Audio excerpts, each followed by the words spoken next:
Hello, this is Kamlesh Ahuja. Ahuja sir की chemistry class. हमने previous class के अंदर टेट्राहेड्रल वॉइड और ऑक्टाहेड्रल वॉइड्स को डिटेल में डिस्कस किया था और मैंने कहा था कि कुछ इस टॉपिक पे बेस्ड क्वेश्चन प्रैक्टिस मैं नेक्स्ट वीडियो में कराऊंगा। तो मैं इस वीडियो के अंदर कुछ क्वेश्चन प्रैक्टिस ही करा रहा हूँ जो एग्जाम्स में आते हैं।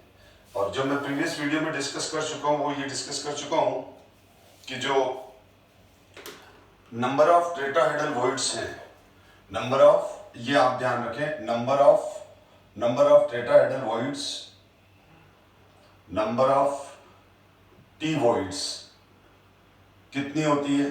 नंबर ऑफ टेट्राहेड्रल वॉइड्स होती है डबल, 2n। n क्या है? n is the number of spheres.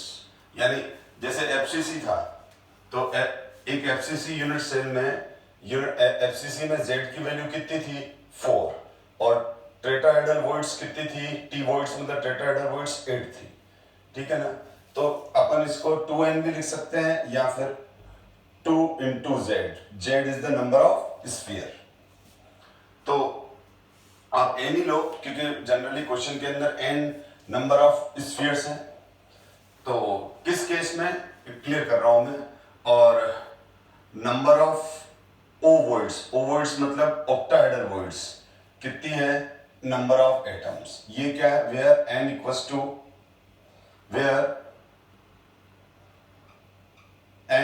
To number of spheres, atoms, molecule etcetera. तो और ये भी फिक्स है कि इसका मतलब ये हुआ कि जितनी जो टी वॉइड्स हैं वो क्या हो जाएगा? 2 into ऑक्टाहेड्रल वॉइड्स। ये अगर आपको रटा हुआ भी है तो आप सारे क्वेश्चन अटेम्प्ट कर लोगे। ठीक है, ये किसके लिए है? ये एफसीसी के लिए भी सही है, ये एचसीपी के लिए भी सही है और ये सीसीपी के लिए भी सही है। बेसिकली क्यूबिक क्लोज पैकिंग में एफसीसी और एचसीपी दोनों ही आ जाते हैं। और इसमें जो टेट्राहेड्रल वॉइड्स हैं वो जितने स्फीयर होंगे उसकी डबल होगी। ऑक्टाहेड्रल वॉइड्स कितनी होगी? ओवॉइड्स कितनी होगी? जितने स्फीयर्स हैं। और इससे क्लियर हो गया कि जो अगर हमको ऑक्टाहेड्रल वॉइड्स मालूम है तो उसको 2 से मल्टीप्लाई करेंगे तो टेट्राहेड्रल वॉइड्स आ जाएगी। इस पॉइंट को ध्यान में रखते हुए थोड़ा सिंपल मैथमेटिकल अप्रोच यूज करके हम इन क्वेश्चंस को करते हैं। तो let's see. Atoms of the elements B form HCP lettuce.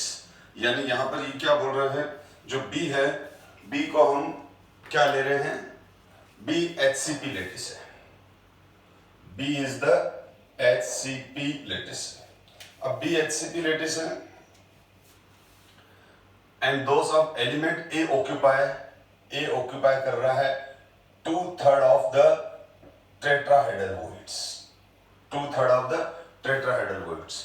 What is the expected formula of the compound? अब आप B के n एटम अज्यूम कर लो तो उसके 2/3 टेट्राहेड्रल वॉइड्स। तो क्या है? A occupied 2/3 of the tetrahedral voids. तो ध्यान दो, इस क्वेश्चन को कैसे सॉल्व करेंगे? दो तरीके, एक तो n अज्यूम कर लो या कोई नंबर अज्यूम कर लो। तो बायो के स्टूडेंट के लिए नंबर अज्यूम करना ज्यादा इजी है। तो जब 1/3 हो, 2/3 हो तो 90 स्फीयर अज्यूम कर लिया करो। और 1/3 हो, 2/3 हो, जो मतलब 1/6 हो तो उस केस में 90। और अगर 1/2 हो, 1/4 हो तो 100। आप समझ गए? तो क्योंकि 1/3 और 2/3 90 से इजीली कैलकुलेट हो जाएंगे और 1/2 और 1/4 100 से इजीली कैलकुलेट हो जाएंगे। तो लेट बी स्फीयर हमने कितने अज्यूम कर लिए? 90 स्फीयर अज्यूम कर लिए। हमारे पास 90 बी है, 90 बी स्फीयर है।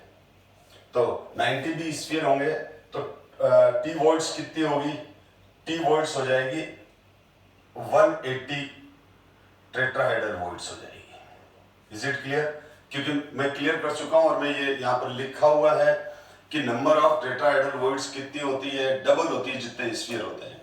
अब अकॉर्डिंग टू क्वेश्चन, ठीक है, now number of A spheres कितने होंगे? तो नंबर ऑफ ए स्फीयर क्या हो जाएंगे?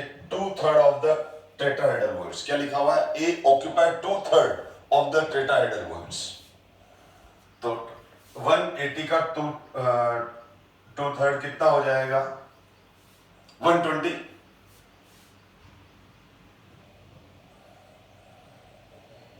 तो ये हो गया 120। तो हमारे पास 120 ए आ गए, हमारे पास 120 ए आ गए। और बी कितने हैं? बी कितने एज्यूम कर रखे हैं? 90। तो अब A is to B is to 120 is to 90। तो ये क्या आ जाएगा? 4:3। तो 120:90 का सबसे सिंपलेस्ट होल नंबर रेशियो क्या आ जाएगा? 4:3। 30 से डिवाइड कर दो। तो इसका फॉर्मूला क्या आ जाएगा? दस empirical formula of this molecule, this crystal is A4B3। ठीक है, तो आप इस तरह से अपन ने ये वाला सब में ये आपको रटा हुआ भी है तो भी आप क्वेश्चन कर लोगे, जबकि मैंने लास्ट क्लास में बहुत अच्छे से एक्सप्लेन कर चुका हूं। यस, देखो नेक्स्ट देखते हैं। Next question, a naturally occurring corundum. Corundum क्या होता है? एल्यूमिनियम और ऑक्सीजन का कंपाउंड है। एल्यूमिनियम ऑक्साइड को कोरेंडम बोलते हैं। कोरेंडम क्या है? Aluminium oxide. The oxide ions are in hexagonal close packing, यानी यहां पर O-2 आयन की पैकिंग कौन सी है? HCP गिवन है हमको। ठीक है, aluminium ion occupy 2/3 of the octahedral void. देखो पिछले वाले में मैंने टेट्राहेड्रल वॉइड लिया था, अब यहाँ Al+3 आयन किस में है? वो O वॉइड्स में है। एल्यूमिनियम आयंस ऑक्यूपाई 2/3 और ऑक्टाहेड्रल वॉइड्स, तो Al+3 क्या है? 2/3 है। जो ऑक्टाहेड्रल वॉइड्स हैं, एल्यूमिनियम आयन किस में प्रेजेंट है? O voids. O वॉइड्स मतलब ऑक्टाहेड्रल वॉइड है। तो what is the formula of corundum? तो वापस ये देखो 2/3 लिया हुआ है, तो हम क्या अज्यूम करते हैं? Late assume O-2 ion 90 oxide ions हैं, O-2 आयन है। ठीक है, अब नंबर ऑफ ऑक्टाहेड्रल वॉइड्स कितनी होगी? 90। या O-2 आयंस का अरेंजमेंट है और उसके ऑक्टाहेड्रल वॉइड्स के अंदर Al+3 है, और जो ये ऑक्टाहेड्रल वॉइड्स हैं वो भी सारी कवर्ड नहीं है, खाली 2/3 है। तो now total number of Al+3 ion तो कितने होंगे? देखो ऑक्टाहेड्रल वॉइड्स कितनी होगी? ऑक्टाहेड्रल वॉइड्स हमारे पास है 90, 2/3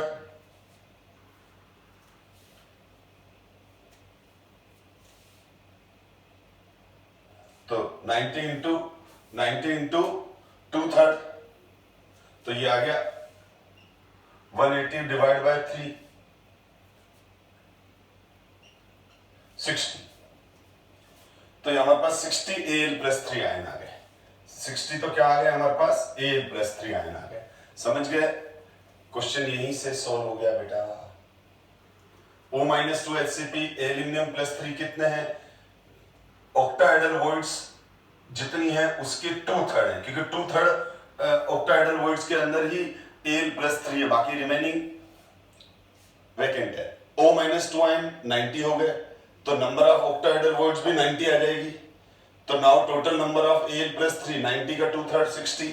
तो अब यहां पर एल्यूमिनियम+3 आयन इस टू O-2 आयन, एल्यूमिनियम+3 कितने हैं? 60 है। O-2 आयन कितने हैं? 90 हैं। तो ये क्या हो जाएगा? इसको 30 से डिवाइड कर दो, तो 2:3। तो एल्यूमिनियम और ऑक्सीजन का जो एल्यूमिनियम और ऑक्सीजन का जो रेशियो आया वो आया 2:3, तो इस फॉर्मूला बन जाएगा Al2O3, एल्यूमिनियम ऑक्साइड Al2O3। तो आपको दो, एक तो क्वेश्चन करना समझ में आया और दूसरा आपको ये भी समझ में आ गया कि कोरेंडम किसको कहते हैं। Corundum is the Al2O3। अब हम नेक्स्ट क्वेश्चन देखते हैं। ये क्वेश्चन बहुत सिंपल है। In a cubic closed packing structure of mixed oxide, the lattice is made up of oxide ion। Mixed oxide का मतलब होता है दो डिफरेंट ऑक्सीडेशन स्टेट के कंपाउंड। खैर पहले क्वेश्चन देख लेते हैं क्या है। In a cubic close packed structure of mixed oxide. Mixed oxide का मतलब ये हो गया कि दो डिफरेंट ऑक्सीडेशन स्टेट के कंपाउंड, दो डिफरेंट ऑक्सीडेशन स्टेट के ऑक्साइड या फिर दो डिफरेंट केटायन के ऑक्साइड्स। ठीक है, तो अभी क्वेश्चन में करेंगे तो दोनों बात समझ में आ जाएगी। 1/8 ऑफ द टेट्रा, तो अब ये बोल रहा है कि इन अ क्यूबिक क्लोज पैकिंग यानी सीसीपी में ऑक्साइड आयन है, यानी यहां पर अरेंजमेंट किसका है, या अरेंजमेंट ऑक्साइड आयन का है। O-2 आयन का अरेंजमेंट है सीसीपी, जो फर्स्ट लाइन से क्लियर हो रहा है। In a cubic close packed structure of mixed oxide the lattice is made up of oxide ion, यानी ये जो ऑक्साइड आयन है, ये जो ऑक्साइड आयन है ये वाले, ये सीसीपी से पैक्ड हैं। ये किससे पैक्ड हैं? सीसीपी से। अब 1/8 of the tetrahedral void are occupied by divalent. अब इसमें जो बोल रहा है पहले वो लिख लेते हैं। 1/8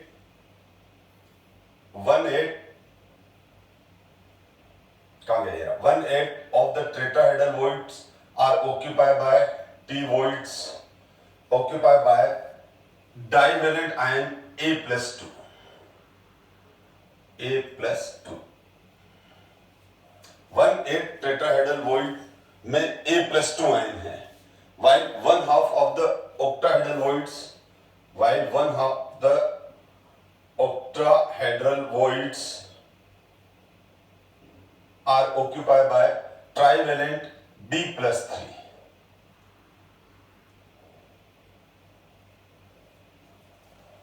What is the formula of oxide? यानी ये कह रहा है कि ऑक्साइड आयन का तो सीसीपी पैकिंग है, क्यूबिक क्लोज पैकिंग है, और उसमें अब टेट्राहेड्रल वॉइड और ऑक्टाहेड्रल वॉइड दोनों ही होगी। तो बोल रहा है कि 1/8 टेट्राहेड्रल वॉइड तो A+2 से कवर है। उसमें जितने भी टेट्राहेड्रल वॉइड है उसका 1/8 पोर्शन किससे कवर है? A+2 आयन से। 1/2 ऑक्टाहेड्रल, जितने भी ऑक्टाहेड्रल वॉइड्स हैं उन ऑक्टाहेड्रल वॉइड्स में से आधी octahedral voids, half octahedral voids B+3 से ऑक्यूपाइड है। तो अब ये बोल रहा है कि what is formula of this mixed oxide, यानी A और B का एक मिक्स्ड ऑक्साइड है। तो मैंने क्या कहा था, जब 2/3 हो 1/3 हो तो 90 अज्यूम कर लो, और ये 1/2 है 1/8 है तो 100 से इजीली कैंसिल होगा। तो लेट 100 हम क्या अज्यूम कर लेते हैं, 100O-2 आयन अज्यूम कर लेते हैं। कितने अज्यूम कर लिए मैंने? 100O-2 ion. तो नाउ टोटल A+2 आयन तो कितने हो जाएंगे जो टेट्राहेड्रल वॉइड्स हैं? अच्छा, अगर मैं 100O-2 आयन अज्यूम करूंगा तो क्या हो जाएगा?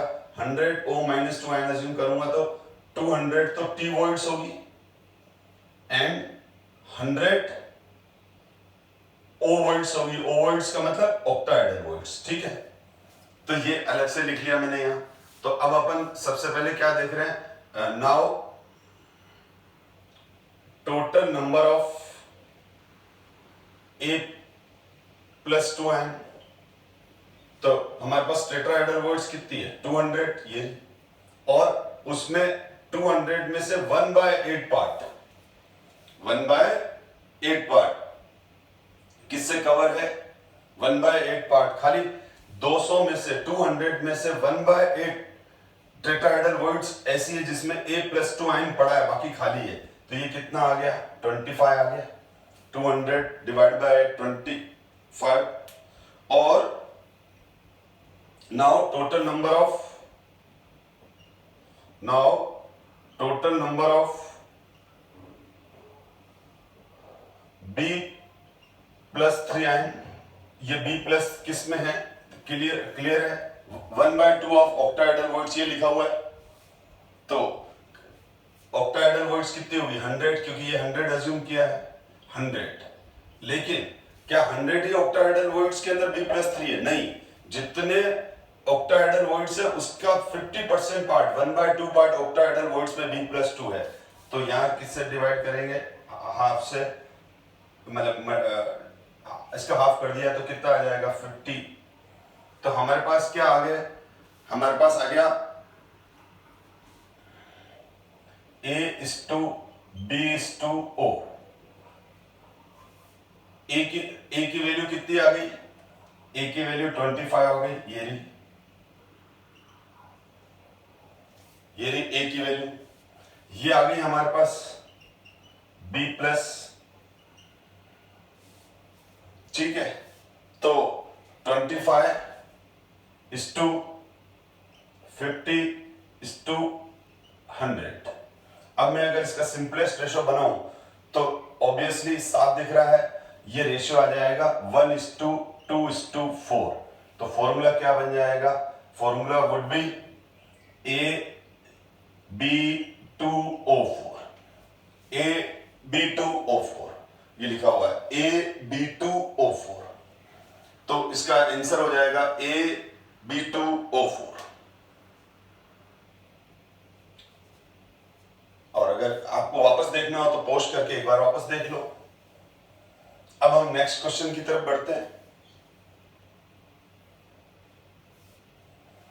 आप इसको सेल्फ ट्राई करने की कोशिश करो, बिल्कुल सेम क्वेश्चन है। ए सॉलिड एडिशन, नहीं ये वो कंट्रीब्यूशन पे बेस्ड है, ध्यान दो।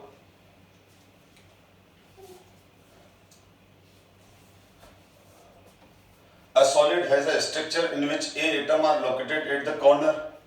तो कॉर्नर्स पर क्या है, A है, तो कॉर्नर्स पर A है। A cubic lattice, B atom are present at the center। तो बॉडी सेंटर पर कौन है, बॉडी सेंटर पर कौन है,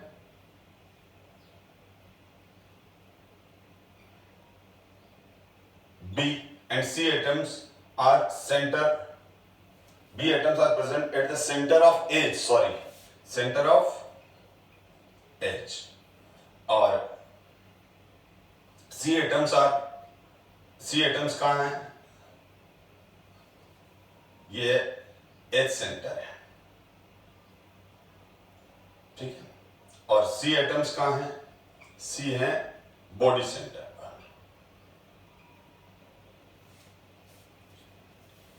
तो कॉर्नर्स पर ए है, तो कॉर्नर्स पर ए है तो क्या हो जाएगा, 8 कॉर्नर्स 1/8, 1 कंट्रीब्यूशन, तो 1A हो गया। एज सेंटर पर है तो एज कितनी होती है 12, ये हम कर चुके हैं क्वेश्चंस। तो एजेस कितनी होती है 12, और 12 एजेस होती है तो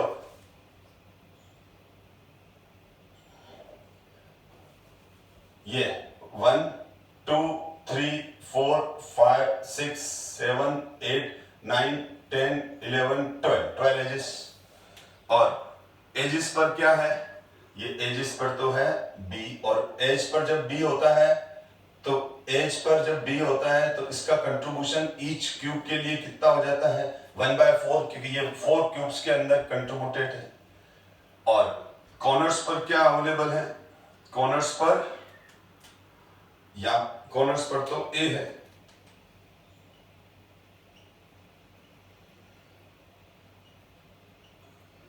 और इनका कंट्रीब्यूशन कितना होगा 1/8, इनका कितना होता है 1/4, तो ये हो जाएगा 3B।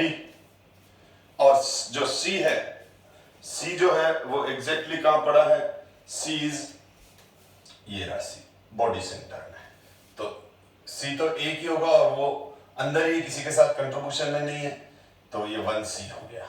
तो रेशियो क्या आ गया 1:2, तो A:2B:C:1:3:1। तो फॉर्मूला हो जाएगा AB3C।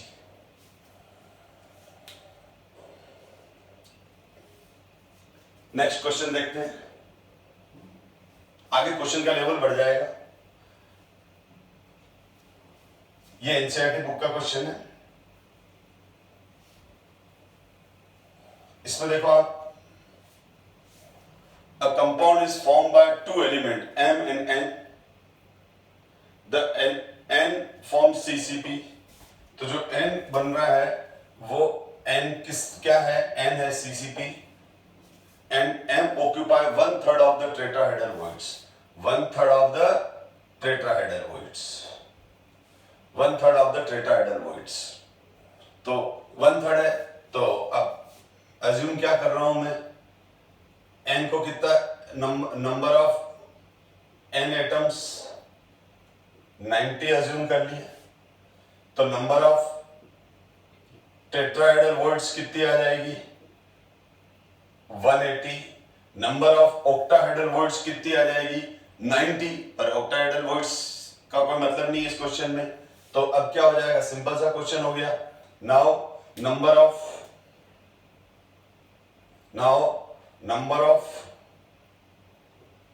M एटम्स कितना हो जाएगा? 1/3 किसका? टेट्राहेड्रल वॉइड्स का। 1/3 टेट्राहेड्रल वॉइड्स का गिवन है क्वेश्चन में, तो ये हो गया 60। तो हमारे पास N/N/2 क्या आ गया? 60/90। तो ये 2/3 आ जाएगा, यानी फॉर्मूला आ जाएगा M2N3। ये ऑर्डिनरी क्वेश्चन है। यस, अब हम नेक्स्ट क्वेश्चन,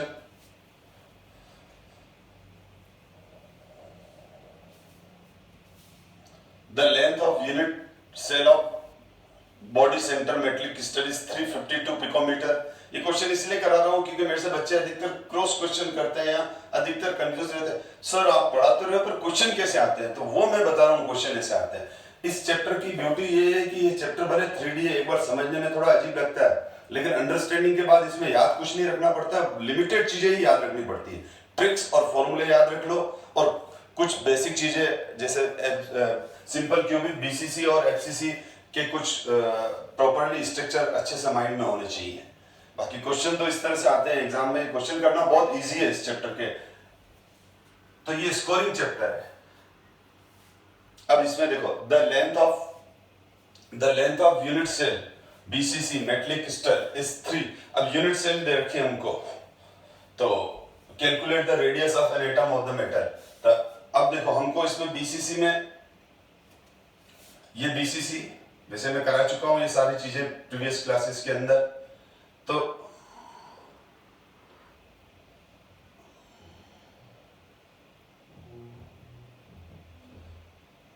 इस क्लास का एम यही है कि ना स्टूडेंट को ये बताना कि क्वेश्चन बहुत इजी आते हैं इसमें, और बहुत सारे क्वेश्चन मेरे से बच्चे पूछते हैं, सर क्वेश्चन कैसे आते हैं इसमें? ये तो आप तो 3D स्ट्रक्चर पढ़ाते जा रहे हो, तो हम कैसे ये सब एग्जाम में आएंगे? तो वो इसके लिए मैं ये कुछ क्वेश्चन बता रहा हूं। तो ये बीसीसी हो गया। अब यहां पर क्लियर है, बीसीसी के अंदर ये वाली लेंथ ए है, लेकिन ये दोनों स्फीयर टच नहीं करेंगे क्योंकि ये बीच में स्फीयर आ चुका है। तो हम यहां रेडियस और edge length, A is the edge length,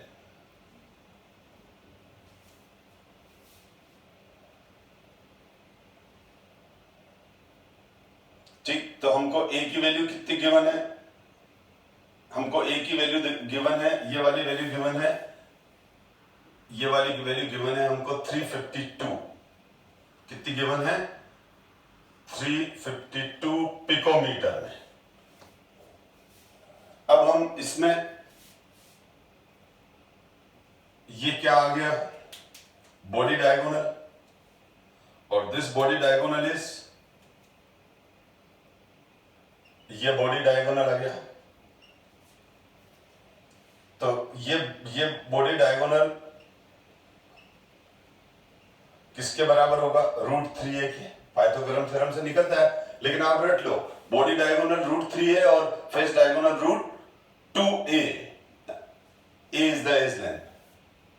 अब इसमें ये जो बॉडी डायगोनल है ये किसके बराबर है? This body diagonal is equals to 4r, 4r equals to √3a हो जाएगा ना। ये तो पूरा 2 रेडियस आ गए, इसके सेंटर वाले के तो 2 रेडियस आ गए, पूरा डायमीटर है, और इसका एक r, 2r एंड r। ये पहले अगर प्रीवियस वीडियो और उनके जिन बच्चों ने प्रॉपर्ली मेरी क्लासेस देख रहे हैं तो ये 3D में बहुत अच्छे से पहले क्लियर कर चुका हूं। अब r की वैल्यू क्या आ जाएगी? √3a divide by 4। अब इसको सॉल्व करना ही रह गया। अब तो √3a 352 डिवाइड बाय 4। अब इसको सॉल्व करेंगे तो इसको अब आप सॉल्व कर लेना, 152.4 पिकोमीटर आ रहा है आंसर। 152.4 पिकोमीटर आएगा इसका आंसर। नाउ नेक्स्ट क्वेश्चन,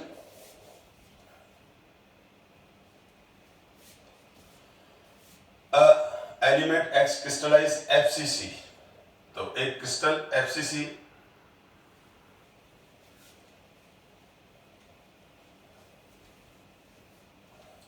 में हो रहा है, और एज लेंथ, अब यहां पर हमको एज लेंथ कितनी दे रखी है?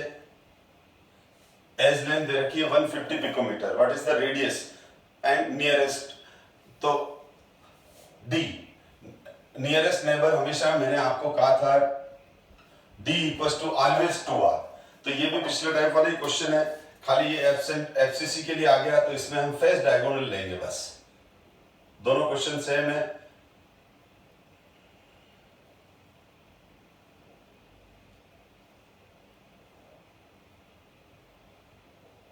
ये ध्यान दो। अब फेस डायगोनल में ये तो हो गए हमारे,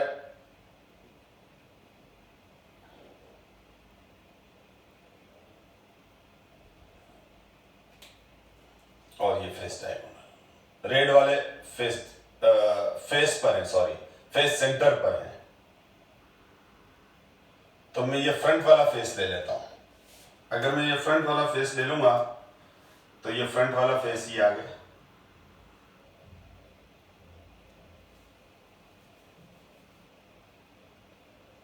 ये फ्रंट वाला फेस।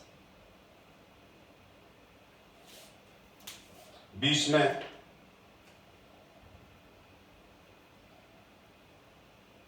तो ये फेस सेंटर हो गया, ये फेस सेंटर स्फीयर हो गया, और इस फेस सेंटर स्फीयर और ये कॉर्नर वाला स्फीयर हो गया।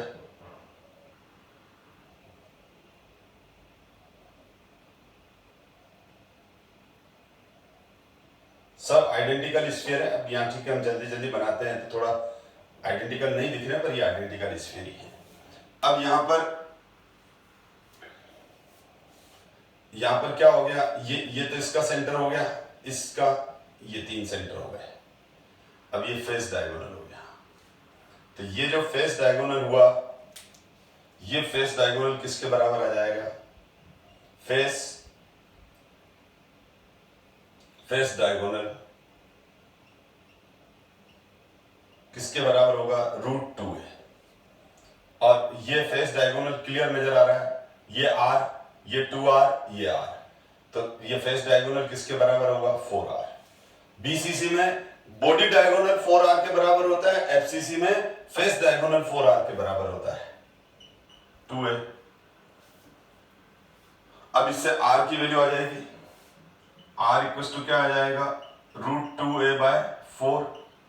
√2a की वैल्यू कितनी दे रखी है हमको? 150। सेम क्वेश्चन है बेटा। 4 इसको सॉल्व करेंगे तो ये 53 पिकोमीटर आ जाएगा, और d की वैल्यू निकालनी है। और अब नाउ d इक्वल्स टू क्या होता है? 2r नियरेस्ट नेबर, तो 2 इंटू 53, तो इसका डबल कर दो 106। तो 106 पिकोमीटर आंसर आ जाएगा इसका, d की वैल्यू। नियरेस्ट नेबर 2r, यानी ये दोनों नियरेस्ट नेबर हैं, ये दोनों नियरेस्ट नेबर है। तो ये वाली डिस्टेंस कही थी उसने निकालने को, this distance is called D. Well clear हो गया। ये वाली डिस्टेंस, ये दो नियरेस्ट नेबर, कोई भी दो नियरेस्ट नेबर ले लो, 2r के बराबर ही होगी। नेक्स्ट क्वेश्चन करते हैं। नेक्स्ट क्वेश्चन भी एनसीईआरटी बुक का ही है।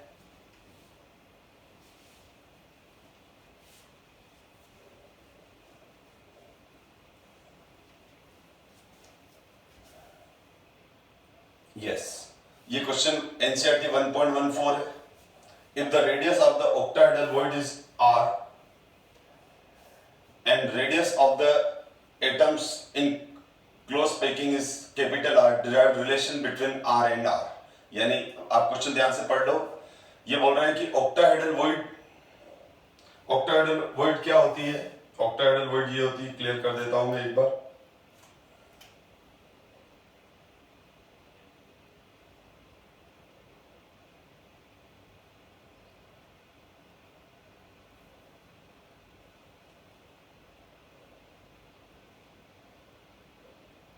इसमें ये 4 स्फीयर,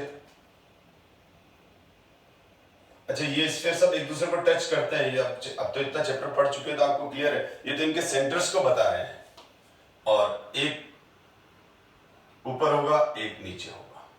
तो इस तरह से कहने का मतलब ये हो गया कि हमारे पास ये 4 स्फीयर है जो एक दूसरे को टच कर रहे हैं।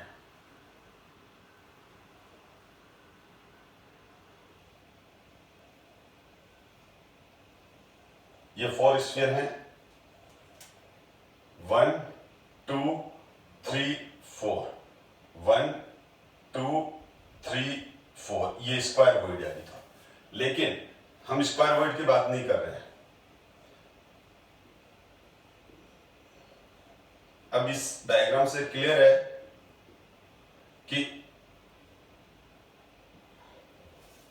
ये 1 2 3 4 है, तो इसके नीचे भी, यानी इन चारों स्फीयर के नीचे भी एक स्फीयर है और ऊपर भी एक स्फीयर रख दिया गया है, और सारे आइडेंटिकल स्फीयर्स।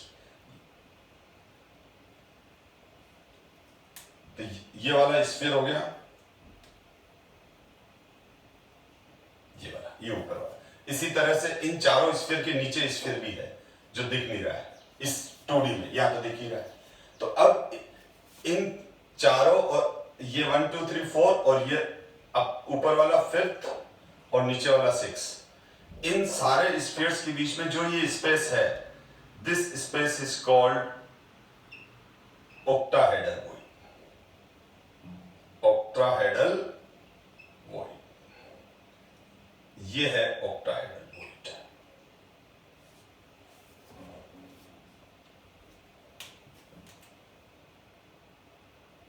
ठीक है, तो ये बोल रहा है इस ऑक्टाहेड्रल वॉइड में भी हमने एक स्फीयर रख रखा है जो इन 6 के 6 स्फीयर को टच कर रहा है। तो इसका प्रेजेंटेशन ये ले लिया मैंने, समझ गए आप? यानी ये वाला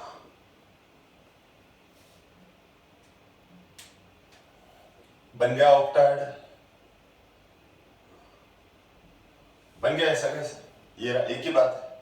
और इसमें वही है, ये 1 वाला, ये 2 वाला, 3 4 5 6, ये और ये बात एक ही है। ठीक है ना? तो मैं अब ये लाइंस हटा देता हूं क्योंकि इन लाइंस की वजह से कंफ्यूजन क्रिएट होगा। लेकिन ये सारे स्फीयर टच कर रहे हैं, ये ध्यान रखना आप। चाहे ये 7 स्फीयर्स है, 1 2 3 4 5 6, तो ये जो कर रखे हैं, और एक ये वाला, ये ऑक्टाहेड्रल वॉइड के अंदर जो स्फीयर फिट है वो है। तो ये सारे स्फीयर एक दूसरे को टच कर रहे हैं, तो इसको ऐसे ले लिया मैंने। अब हम यहां पर, ये राइट एंगल है, देखो 90 डिग्री का एंगल है इसके, ये भी 90 डिग्री, 90 सारे 90 डिग्री के एंगल है।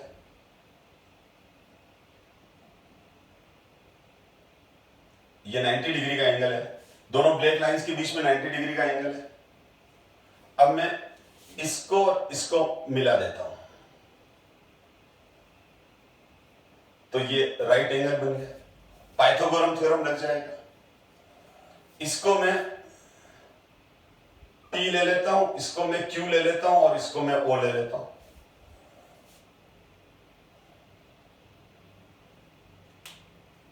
तो अब इस केस के अंदर ये हमारी PQ है, तो ये हमारा PQ का स्क्वायर है। PQ का स्क्वायर किसके बराबर होगा? PO का स्क्वायर और OQ का स्क्वायर। Is it clear? ये हो गया हमारा PQ इक्वल्स टू PO का स्क्वायर प्लस OQ का स्क्वायर। इसमें इस बड़े स्फीयर की रेडियस R अज्यूम कर रखी है। इनकी स्फीयर इन स्फीयर यानी 1 2 3 4 6 ये जितने भी स्फीयर हैं, ठीक है, इनकी रेडियस हमने कितनी अज्यूम कर रखी है? कैपिटल R, यानी बड़े स्फीयर की रेडियस R। ठीक है, इन सब की रेडियस क्या ली हुई है? R ली हुई है। और जो ये इसके इस ऑक्टाहेड्रल वॉइड की जो रेडियस है वो स्मॉल r ली है। ऑक्टाहेड्रल वॉइड, तो रेडियस ऑफ ऑक्टाहेड्रल वॉइड कितनी है? स्मॉल r, यानी इसकी रेडियस हमने कितनी ली हुई है? r। तो अब क्लियर है कि ये दोनों बड़े स्फीयर एक दूसरे को टच कर रहे हैं, यहां से देख सकते हो आप। तो PQ किसके बराबर हो जाएगा? ऑब्वियसली PQ 2r के बराबर हो जाएगा। ये दोनों बड़े स्फीयर ऐसे वाले एक दूसरे को टच कर ही रहे हैं, ये ऊपर वाला स्फीयर और ये वाला। तो ये यहां से 3D में यहां से समझ में आ रहा है। तो ये दोनों बड़े स्फीयर एक दूसरे को टच कर रहे हैं, तो इन दोनों के सेंटर यानी ये क्या हो गया? 2r का होल स्क्वायर हो गया है। अब ये जो डिस्टेंस है, ये वाली डिस्टेंस किसके बराबर है? यानी ये वाली डिस्टेंस तो हमारी यहां से लेके यहां तक, ये वाली डिस्टेंस हमारी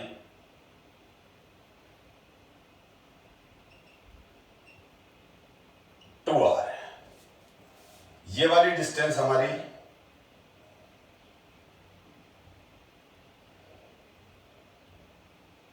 r प्लस r है। इसी तरह से ये वाली हमारी डिस्टेंस कितनी है? r plus r। ये वाली डिस्टेंस बोल रहा हूं ना, this distance is equal to r plus r। इसी तरह से ये वाली मेरी डिस्टेंस r प्लस r, ये कैपिटल R और ये स्मॉल r, ये कैपिटल R और ये कैपिटल R और स्मॉल r। तो मैं ये वाली डिस्टेंस, क्योंकि इसमें एक तो बड़ा स्फीयर और एक ऑक्टाहेड्रल वॉइड वाला स्फीयर, ये वाला ये टच कर रहा है। तो अब यहां पर क्या हो जाएगा? ये वाली वैल्यू किसके बराबर हो जाएगी? ये वाली वैल्यू हो जाएगी r प्लस r का होल स्क्वायर प्लस r का होल स्क्वायर। ये भी r प्लस r का होल स्क्वायर, ये भी r प्लस r का स्क्वायर।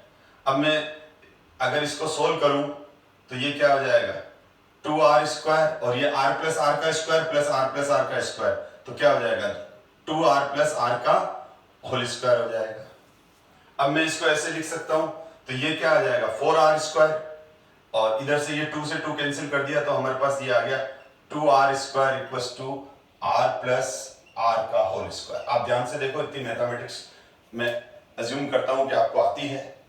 2r का स्क्वायर और 2, तो ये तो 4 हो गया, तो 2 से 2 कैंसिल हो गया, सॉरी 2 और 4 कैंसिल करके 2 कर दिया, तो इसको मैं इस तरह से भी लिख सकता हूं। ठीक है, 2r स्क्वायर। अब ये वाला स्क्वायर हटा दिया, तो ये स्क्वायर हट गया, तो ये भी स्क्वायर हट गया, पर ये रूट में आ गया। अब मैंने इसको रीअरेंज करके लिख लिया, तो हमारे पास हमने क्या किया? हम ऐसे लिख सकते हैं, इस स्क्वायर को हटाया तो ये भी स्क्वायर हट जाएगा, पर ये रूट में आ जाएगा। अब मैं इसको ऐसे लिख सकता हूं, r इक्वल्स टू, r को इधर ले लिया, 2r को उधर ले लिया, सॉरी इसको इस तरह से लिख सकता हूं। हाँ सही है, इस आर को इधर ले लिया, इस आर को इधर ले लिया, तो आर इक्वल टू क्या हो जाएगा, इसको मैं ऐसे भी लिख सकता हूं, R equal to √2r minus R. तो आर, अब आर कॉमन ले लिया, आर कॉमन ले लूंगा मैं, तो आर कॉमन लेते ही अब दिख ही रहा है √2 माइनस 1 कैपिटल आर आ जाएगा, और √2 की वैल्यू कितनी आती है, √2 की वैल्यू 0.4, √2 की वैल्यू कितनी आ जाएगी, √2 माइनस 1 आर, तो ये √2 की वैल्यू कितनी आती है 1.414 माइनस 1 कैपिटल आर। तो अब मैं इसको सॉल्व करूंगा तो क्या आ जाएगा, r इक्वल टू 0.414 आर। तो इसका मतलब ये हुआ कि हमारे पास जो r की वैल्यू आई वो आई 0.414 कैपिटल आर, तो small r upon capital R की वैल्यू कितनी आ गई 0.414। ये रेडियस रेशियो आ गया इनके बीच में। यहां पर स्मॉल r किसकी रेडियस हो गई, यहां पर स्मॉल r रेडियस हो गई, ये स्मॉल r रेडियस हो गई ये वाली, और ये रेडियस हो गई इसकी, इसके बीच में ये रिलेशन आ गया। इसका मतलब ये हुआ कि यहां या इस ये जो स्फीयर होगा, इस स्फीयर की जो मैक्सिमम रेडियस होगी, समझना, इस स्फीयर की जो मैक्सिमम रेडियस होगी वो कितनी होगी 0.414 इंटू आर, यानी इसकी जो रेडियस है कैपिटल आर। तो ये रेशियो आ जाता है, ये रिलेशन आ जाता है, और इसका मतलब समझो कि यहां पर जो फिट हो पाएगा स्फीयर, उसका रेडियस कितना होना चाहिए कैपिटल आर इंटू इसका रेडियस हमको अगर गिवन हो, तो इस रेडियस को, इस वाली रेडियस को इस स्फीयर की रेडियस को 0.414 से मल्टीप्लाई कर दो, तो जो वैल्यू आएगी वो इसकी मैक्सिमम रेडियस आ जाएगी। चलो एक और क्वेश्चन करते हैं, ये भी अच्छा क्वेश्चन है, ये डेंसिटी पे बेस दे दिया मैंने, थोड़ा सा वैरायटी भी रखी है क्वेश्चंस में, ध्यान दो।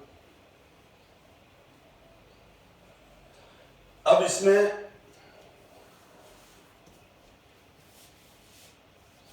a metal crystallize into two cubic faces FCC and BCC whose unit, ये बोल रहा है कि एक मेटल, इसने ऐसा असम्पशन लिया है कि कोई एक मेटल है, उसको हम दो तरह से क्रिस्टलाइज कर रहे हैं।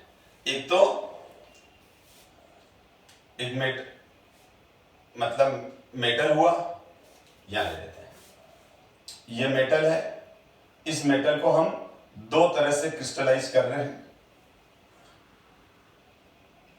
इस क्वेश्चन के अकॉर्डिंग, है ना, जो क्वेश्चन बोल रहा है पहले वो किसके अकॉर्डिंग, पहले क्या लिखा है, two crystal faces FCC and BCC, यानी मेटल एक ही है ना, उसकी पैकिंग दो तरह से हुई है, एफसीसी और BCC, whose unit length is 3.5, unit length मतलब एज लेंथ।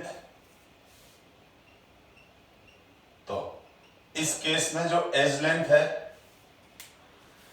पहले एफसीसी है फिर बीसीसी है, तो इसका मतलब ये वाली वैल्यू 3.5 पिको एंगस्ट्रॉम है और ये 3.0 एंगस्ट्रॉम है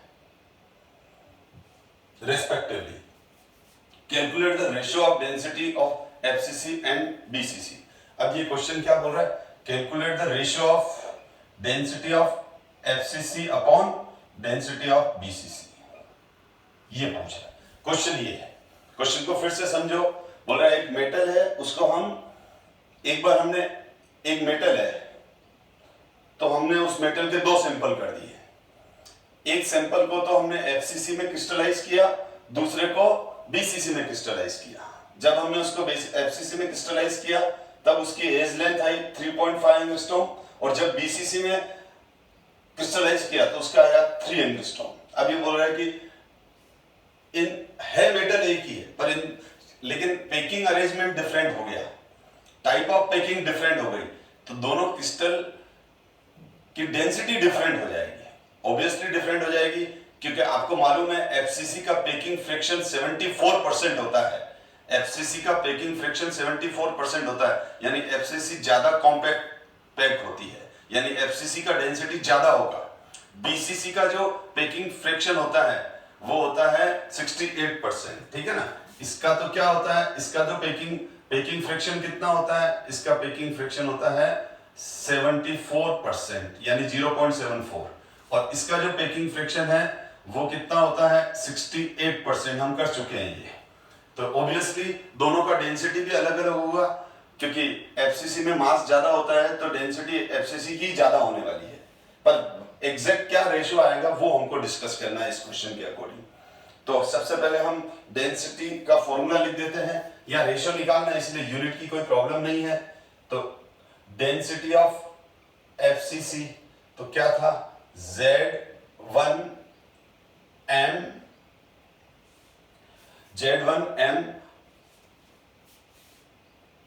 A³ A1M NA।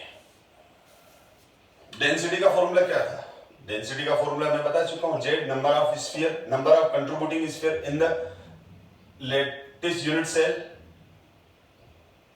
molecular mass or atomic mass of sphere, A is the S length, Na is the Avogadro number। अब इसमें जो टर्म है, ये वाली जो टर्म है, ये और ये तो दोनों कांस्टेंट है, तो रेशियो में ये दोनों तो कैंसिल हो जाएंगे, क्योंकि मेटल वही है। अगर मेटल मैंने कॉपर लिया है तो यहाँ पर भी कॉपर का एटॉमिक मास आएगा, दोनों ही केस में कॉपर का एटॉमिक मास आएगा क्योंकि मेटल सेम है, और एवोगैड्रो नंबर की वैल्यू भी फिक्स रहती है। तो इसीलिए मैंने यहाँ एफसीसी के केस में Z1 और A1 ले लिया, क्योंकि एज लेंथ डिफरेंट है। इसी तरह से डी बीसीसी क्या होगा, वो हो जाएगा Z2 A2 का होल क्यूब M Na। अब हम इन दोनों को डिवाइड कर देते हैं, तो देखो इन दोनों को मैं डिवाइड कर रहा हूं, तो क्लियर है, ये तो कैंसिल हो जाएंगे और ऊपर आ जाएगा Z1 A1 क्यूब, और इधर से DBCC कितना है, Z2 A2 क्यूब। यहां मेरे पास ये वैल्यू कौन सी है, A1, एफसीसी को A1 लिया है, और ये मेरे पास वैल्यू कौन सी है, ये वैल्यू मेरे पास A2 है। एफसीसी के लिए Z की वैल्यू कितनी होती है, 4, बीसीसी के लिए Z की वैल्यू कितनी होती है, 2, बीसीसी के लिए Z की वैल्यू कितनी होती है, 2। तो Z1 मेरे पास कितना है, मेरे पास Z1 है 4, क्योंकि Z1 एफसीसी के लिए है, Z1 एफसीसी के लिए है तो वो हो गया 4, और A2 की वैल्यू ये रही 3 एंगस्ट्रॉम, 3 चलने दो, या इसको ग्राम पर सेंटीमीटर में कन्वर्ट करना है तो 3 × 10⁻⁻8, वैसे कैंसिल हो जाएगा अगर ये नहीं भी करेंगे तो भी, होल क्यूब, क्योंकि 1 एंगस्ट्रॉम किसके बराबर होता है, 1 एंगस्ट्रॉम किसके बराबर होता है, 10⁻⁻8 सेंटीमीटर। लेकिन मैं कह रहा हूं कि इसको आपको करने की जरूरत नहीं है यहाँ पर, क्योंकि -24 नीचे भी आएगा ऊपर भी आएगा तो कैंसिल हो जाएगा, इसीलिए यूनिट कन्वर्जन की जरूरत नहीं है, यहां आप सीधा ही 3 ले लो, ठीक है। यानी A2 की वैल्यू एंगस्ट्रॉम में है, सेंटीमीटर में मत कन्वर्ट करो, अभी समझ जाओगे आप, ठीक है, क्योंकि न्यूमरेटर और डिनोमिनेटर में एंगस्ट्रॉम आ रहा है तो कैंसिल हो रही है यूनिट दोनों। तो A2, अब A1 की वैल्यू कितनी है, A1 की वैल्यू, एक मिनट, ये तो होल क्यूब आएगा ना, A2 क्यूब, और A1 क्यूब क्या लूंगा मैं, 3.5 का होल क्यूब, इनटू Z2 की वैल्यू कितनी आ जाएगी, BCC के लिए, Z2 किसकी है, BCC के लिए 2, तो अब ये हमारे पास कितना आ जाएगा, ये आ जाएगा 4 × 27, और 3.5 का